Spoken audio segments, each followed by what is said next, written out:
Beloved, welcome back to the shop. Something that I've been asked to do many times is to share my personal watch collection. Now, I am not exactly really into horology, but I do love mechanical watches, and I have a combination of things that I bought because they gave me the fizz and family heirloom. So we'll just jump into it.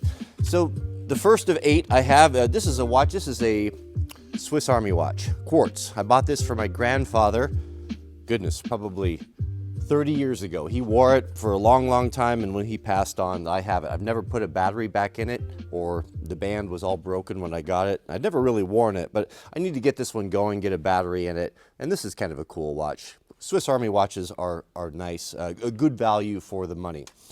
A watch I personally bought myself when I just kind of started getting into it. This is a Hamilton Khaki, and this is on a NATO strap with a green band and a yellow stripe. This is a full wind version. You can get these Quartz, I believe, automatic or manual wind.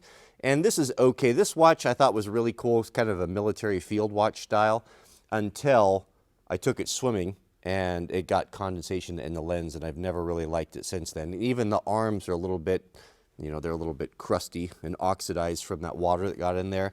Not very skookum. I would imagine, I'm not asking it to go into the Marianas Trench, but I would expect it to hold up in a swimming pool of no less than 5 feet of depth, above the ground pool at that. So not recommended, but I have it. I wear it occasionally. One of my favorite watches that I bought, this is, I don't believe this is available anymore. This is a Tsar marathon watch. I believe this is a Swiss movement automatic built in Canada. These have found a wide use between special forces, government agencies, traditional dial, but this one has the Cyclops date. And that is a beautiful watch. This one's a chunk though. There's a lot of metal there. Very heavy. If you have small wrists, probably not recommended. But this is a cool watch, kind of unique. And that is the Marathon Tsar. A good quality, very tough service watch or a utility watch. Next up, this was a gift, a Christmas gift from Mrs. W. This is a Seiko Tuna.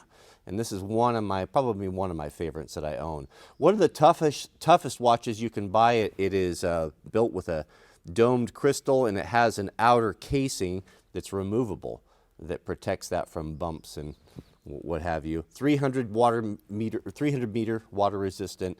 A very cool watch, but a big watch, a big, thick, chunky watch. This does not work at all if you are a working man or trying to wear it while you're using your hands or wrist to do anything. It's just too big. It's even too big to ride on a motorcycle. It flops about. And I've got that on a Super Engineer bracelet, which is kind of cool. Very flashy. I like this watch. It's actually one of my favorites. When I need to go, if I'm going to go do something hard or uncertain, I'll throw this on a NATO strap and I'll just know that it's Quartz, it's going to tell time. I'm never going to break it. It's a beautiful watch and a nice gift from Mrs. W. Next, I'm going to I'll share with you my most hated watch. Not recommended any sort of a smartwatch. Anything that requires charging is a no-go for Proho. I wanted this to work. I gave it every chance, but the reality of it is it's always dead every time I pick it up. And the fact that you have to use a proprietary Garmin plug, and this is the Garmin Fenix Sapphire, is terrible. So you basically have to have, it just complicates your life to no end. You're always wondering, where's the cord? Did I plug it in? This probably needs to go on eBay. I just don't use it and don't wear it. I like the idea of it, but a watch that you have to recharge every 3, 4, 5 days, it's terrible. It's just not functional, and I don't have the battery discipline. I guess maybe some of you do.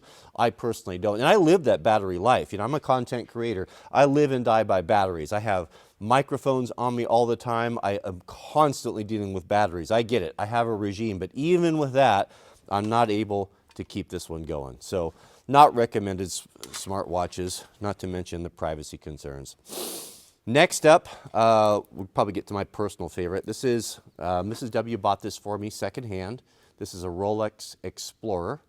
When I turned 50, I told her when we got married it was always a dream of mine.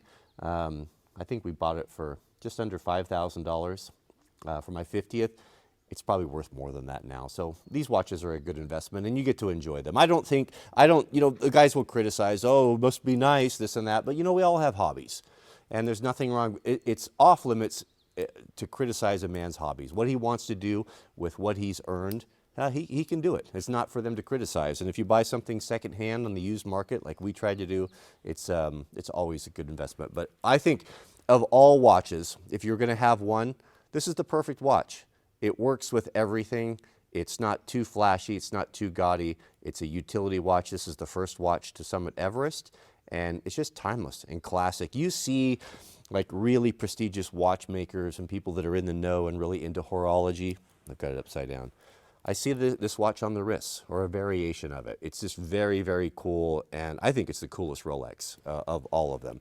And this is one of the variations. I forget the model number, but it's one of the later models, Explorer. And then the 7th watch I have, this one belonged to my father. This is a Rolex Submariner. He bought this probably in the 90s. I remember when he bought it. I think he bought it used as well, probably $3,000-$4,000, and it's worth much more than that. Gold with the blue face and the date, and this is beautiful. Actually, I gave this to Jack, but Jack and we swap it back and forth, so it eventually go to him, but that's a beautiful watch as well. I don't wear that very often. Beautiful two-tone, blue face, gold, and stainless Rolex Submariner.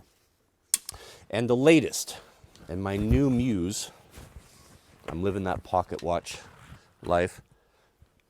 I'm carrying a pocket watch now. A couple reasons. So, primarily, I do not like to have things on my wrist. Now, you see me, I wear watches on my wrist, and sometimes I wear 2 watches.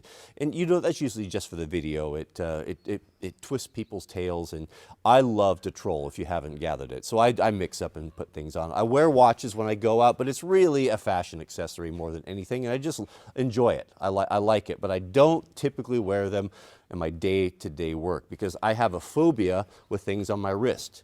You'll notice that any shirt that I have, I am rolling it up. I don't like things touching my wrists when I'm moving and working. Even my gloves. I used to have people comment, why do you roll your gloves up like that? Because I can't stand things on my wrist. I want that free range of motion. And wearing a watch, especially a nicer mechanical watch, is just a no bueno for me. So I got to looking into pocket watches, and I really am in love with this. I just got this. These are about $300, $200 to $300. This is the Seiko train conductor watch in quartz. Look how beautifully legible that is with those Roman letters. Just so simple and so elegant. It gives me the absolute fizz. It even comes with this nice lanyard. This is not a paid deal. I pay for all this stuff. But look at how that's woven. Kind of cool. But isn't that gorgeous? And it ticks. You can hear this delightful tick. I absolutely love it. So you see the string hanging on my pocket. I have been carrying this. Now, if I have a shirt without a pocket or a jacket in the summertime, I will wear this in the 5th pocket, like in your tin pants or your denim. That little pocket you have on the right side, that's a watch pocket. And you can comfortably wear it in there and it doesn't get damaged. But this is the one that I've been wearing lately. Will this change? Of course, we all go through phases, but there's just something delightful about taking the time, and I'm trying to spend less and less time with my phone, and I'd like to get to the point where I don't carry a phone when I go out anymore, but just to take the time to pull this out and to look at these beautiful, love Seiko, absolutely love Seiko. Isn't that gorgeous? That focus? So that's kind of cool. So that's my latest edition. I wear it crystal in, so if I come up against something, hopefully it won't break. But that is the state of my watch collection. As far as personal favorites, of course, the Explorer and the Tuna are certainly my new favorites, or my 2 favorites. These are the ones that I would wear most of the time. Switch them up a little bit. Sometimes I put NATOs on them. Sometimes I wear the metal bracelets. It's just a fun hobby.